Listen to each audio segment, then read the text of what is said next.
I'm currently standing on the Santa Monica Pier, or just the other side of the Santa Monica Pier, and I'm starting my quest to find the best, crispiest, freshest fish and chips up and down the Californian coast.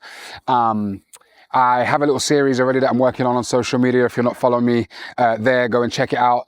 Links are below. And it just got me thinking. I was like, well, if I'm on the hunt already, what about if I expanded it statewide and start with the coast? So here we are. We're in Santa Monica at step 1. Let's see what we can get into. And with that being said, it is your favorite Brit in the Bay. Let's go find some food.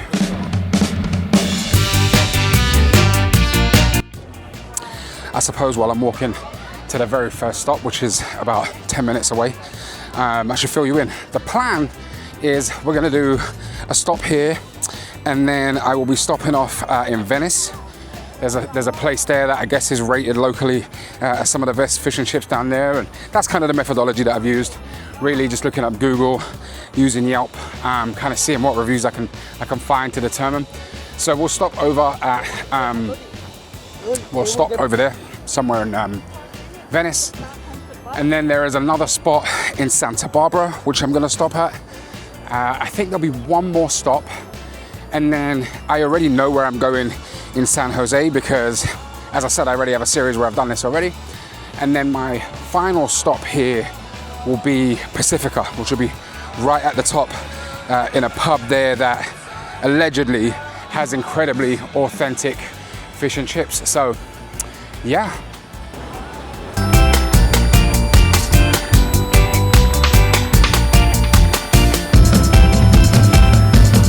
Oh, I'm sorry. Somebody's getting your way there. Credit where it's due, this place looks like a proper boozer. So inside, I'd say it looked exactly like any pub I've been to in England. And sometimes that you can go to these, like, I don't know, themed British places, and it can be a bit whatever. They had a phone box outside, which I was a little bit suspicious of. But this place so far, I mean, it looks like it's dishing out proper pub vibes. So I'm hoping, fingers crossed, that this food's all right.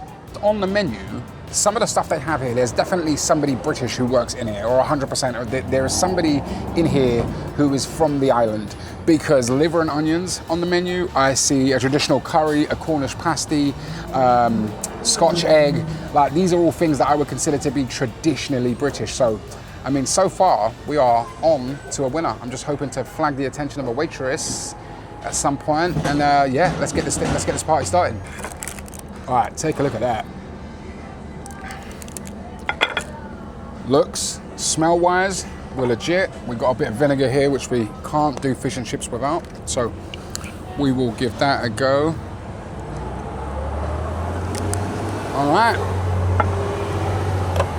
Bit of salt there. Okay. Let's start here. All right, well, these are fries for sure. I don't imagine someone's making these in the back.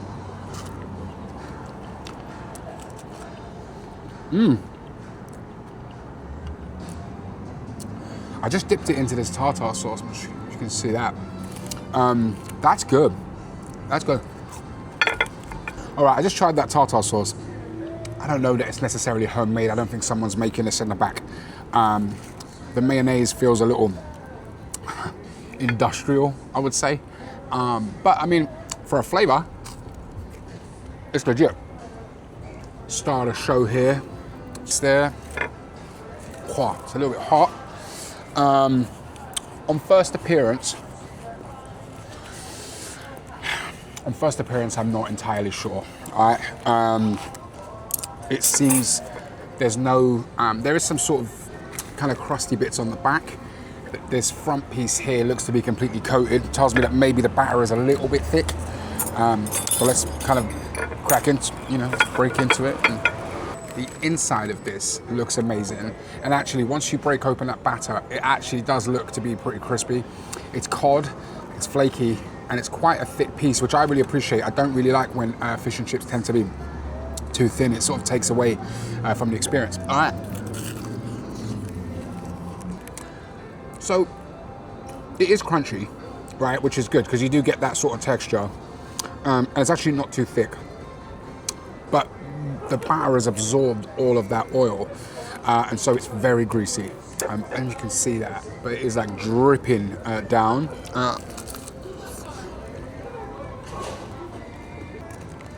So here's the fish. Okay, I don't want to poorly judge this place, and if I'm wrong, I'm so sorry. I think they just fried this from frozen. The fish is sort of mediocre, bland. There's like really no flavor to that. Damn, I thought this place was going to be good. Okay, all right. I think we can score this. Fish, it's a 2.5 out of 5 for me. Chips, that's a solid 2. And I know that sounds like they're low scores, but I promise you, when we get the right one, you'll absolutely know why I held out. So yeah, I'd say fish 2.5, chips 2. I'm even gonna rate the tartar sauce. I'd also give that a 2. Location wise, I mean, it's very pretty. I'm sat looking at the ocean, so, you know, again, they can have a 5 for that. It's a very pretty setting. The total score is gonna go right here because I'm not mathing right now. It's time for us to try the next spot.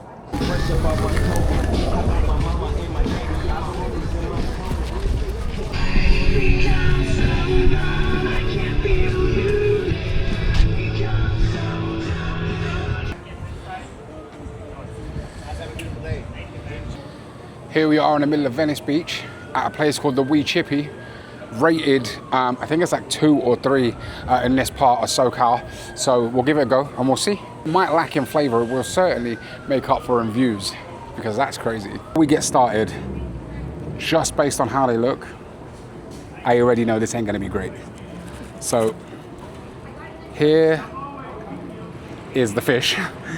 There's 2 of these and some chips, and they were $17. I'm not sure what this is. On a good day, this is a fish nugget. This is not fish and chips. How this place is rated so highly, I have no idea. All right. This is bad. The fish itself, like the actual meat, isn't bad. But I can tell that this is probably previously frozen and then sort of just fried to order. The batter's incredibly thick. It's not particularly seasoned.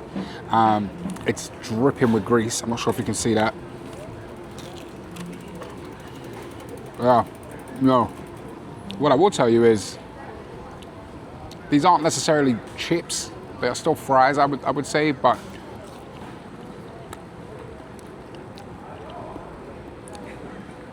decent. Just salty, man. Yeah. I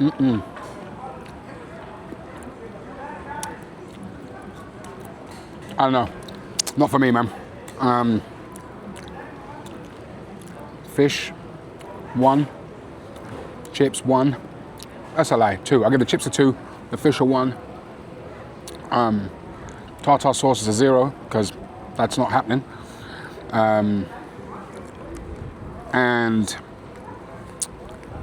yeah, price-wise, I mean, it's $17 for 2 bits of fish and chips. Yeah, 2 on that also. I don't know, I'll tally that up and I'll add it in just a second, but I mean, the view's great. I'm looking at a 5 view. I got palm trees and, you know, the ocean. So it's beautiful. But this, yeah, waste of time.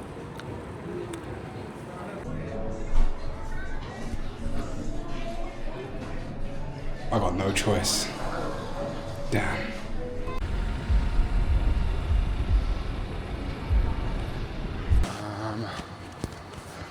Good morning. It is 7 a.m. I've decided I'm gonna get myself some coffee before I get started. Currently walking on Sunset. Take a look.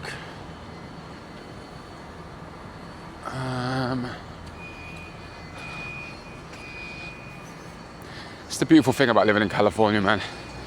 SoCal has its own vibe. The Inland Empire has its own vibe. The Valley has its own vibe. NorCal, you know, I guess San Jose, the Bay, SF. So beautiful, man. I got no complaints.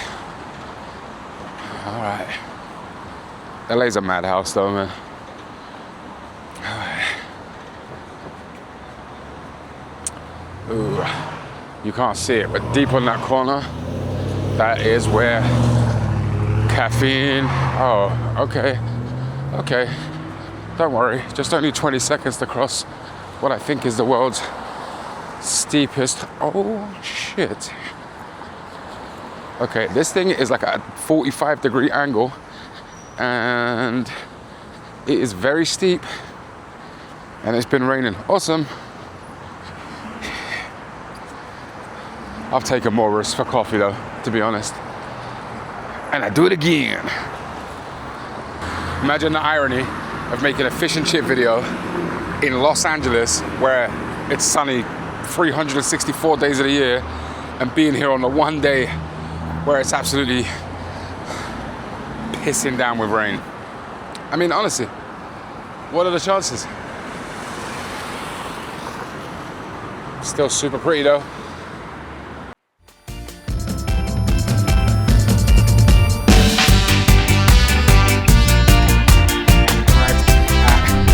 Stop, which is called Brophy Bros. We're here in Ventura, so it's about a 2-hour drive from Venice, where we were, also on the sea, or on the ocean, should I say. So again, it's giving kind of touristy trap vibes, but let's go in there and give it a go. All right.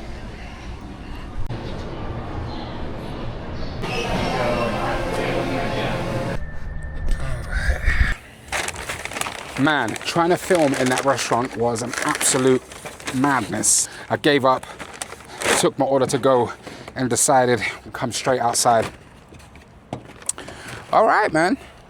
Look, you can see this. It looks pretty impressive. Okay, let's get straight into this.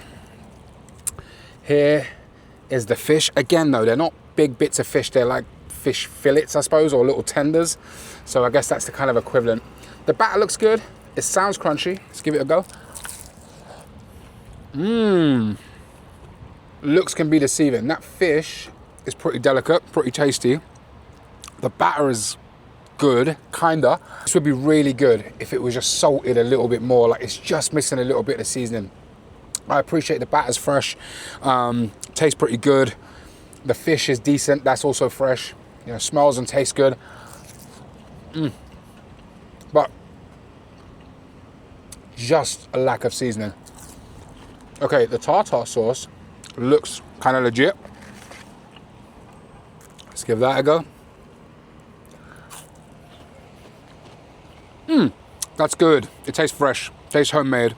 There's some real depth of flavor in that sauce and certainly brings the fish to life. I just needed it to be salted just a bit more and it would be damn near perfect. Not a chip, definitely a fry. Do the job. It's not that I thought that food was bad. I think the thing is, when there's no seasoning and there's no flavor, even though it's battered somewhat well, it just doesn't live up. So I think for me, fish wise, I would say it's a 3 out of 5. The fish wasn't bad, it just was so light, there was no seasoning to it, but the actual fillet was good. I would say the fries, I mean, they were just frozen fries, honestly, there was nothing to write home about. That tartar sauce was really good and I did appreciate that. Again, great spot, great location. If you are just craving generic sort of fish and chips, quote unquote, you'll love it. But if you're looking for something traditional, if you're looking for the best, I don't know that this place is it. So looks like the hunt continues. From here on, we'll head up the coast and let's get closer to the bay and see what we can find. All right, if you've made it this far, just know part 2 is coming. Please follow along, enjoy, and get ready for the second part where we do the middle of the state and we head straight up to the coast. See you on the other side. Thanks for watching.